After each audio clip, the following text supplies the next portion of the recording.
देखिए, कल की जो ऑनरेबल प्राइम मिनिस्टर साहब की एक स्टेटमेंट सामने आई है, उससे पता चलता है कि भारतीय जनता पार्टी जो है बुरी तरह इस देश को चलाने में फेल हो चुकी है।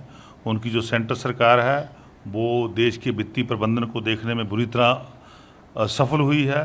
वो जो देश की विदेश नीति है उसमें बहुत बुरी तरह फेल हो चुकी है। ये उनका अब वो मान गए हैं, क्योंकि कह रहे हैं कि पेट्रोल डीजल की कारें मत चलाओ, पूलिंग में जाओ, पूलिंग करके 2-4 लोग इकट्ठे होकर अपने काम पे जाओ, ट्रैवल जो है विदेशों का वो बंद कर दो, आप अपना जो छुट्टियों में हॉलीडे मनाते हो उनको बंद कर दो, घरों में रहो।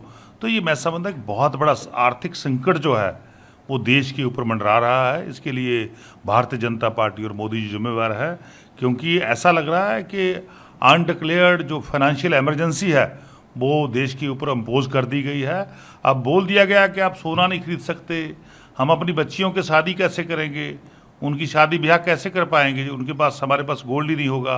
मतलब ये देश की हालात हैं। ये देश आज़ाद होने के बाद ये पहली ऐसी अनडिक्लेयर फाइनेंशियल इमरजेंसी जो है वो भारत के ऊपर भारतीय जनता पार्टी की सरकार ने, मोदी साहब ने इम्पोज की है। आपको लगता है कि वेट कर रहे थे चुनाव खत्म हो? बिल्कुल, चुनाव खत्म हुआ, 4 राज्यों का तुरंत डीजल के, पेट्रोल के, गैस के दाम बढ़ा दिए गए।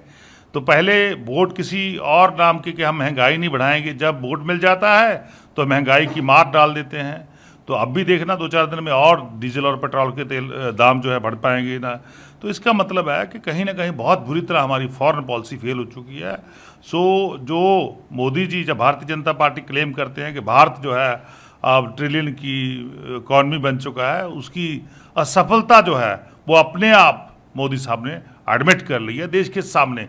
मैं समझता हूँ उनको तुरंत इस देश को छोड़ देना चाहिए, तुरंत उनको अपना रेजिग्नेशन जो है वो दे देना चाहिए। एक सर, नगर निगम के चुनाव आज अनाउंस हुए हैं, आप किस तरीके से तैयार? देखिए, आज नगर निगम और हमारी जो म्यूनसिपल कमेटीज़ हैं उनके इलेक्शन जो है इलेक्शन कमीशन ने अनाउंस किए हैं। तो बिल्कुल आम आदमी पार्टी अपने चिन्ह पे ये इलेक्शन लड़ेगी। हम सभी वार्डों में, सभी म्यूनसिपल कमेटी में अपने अपने कैंडिडेट, हमारे एमएलए साहबान, हमारे डिस्ट्रिक्ट प्रेसिडेंट साहबान खड़े करेंगे।